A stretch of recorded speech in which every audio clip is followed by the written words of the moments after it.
nke gọọmenti nwe akpọrọ Nkwachukwukwelu Charity Foundation were ihe enyemaka nke agụmakwụkwọ wee wega n'ụlọ akwụkwọ ndị dị n'Ụmụoji nke kansụl ime obodo Idemili North n'ime steeti a.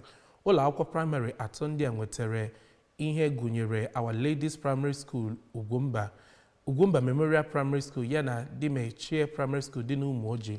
Emenginos Tadebe bụ onye nta aka anyị ga-akọtọpụ akụkọ a na-anọkwazi n'oge ahụ wee nye ụfọdụ ezinụlọ ego ha ga-eji wee na-akwụrụ ụmụaka ha ụgwọ akwụkwọ.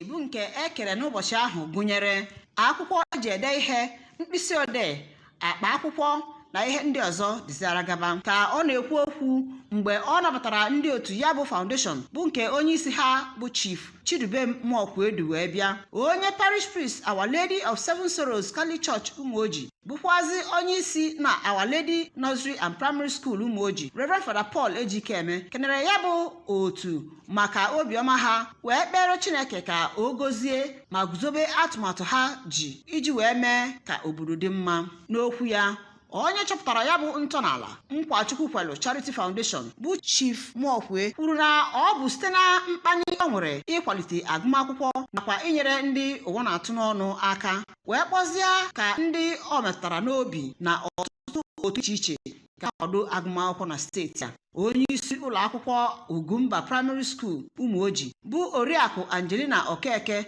na ogbo ya nke Dimechem bụ Oriakụ Chidiebele Nwafọ kenere ndị ntọala maka ihe onyinye niile ha nyere ụmụ akwụkwọ ha wee kpere Chineke ka o bunie ha elu. Ụfọdụ ndị natara onyinye ahụ bụ ụmụ akwụkwọ na ndị nne na nna ha kọwapụtara obi ụtọ ha maka ya bụ ihe onyinye ha natara ma kenezie Chief Nkwachukwukwelu wee kpeziara Chineke ka o gozie ya. Enyela maka akụwa ABS.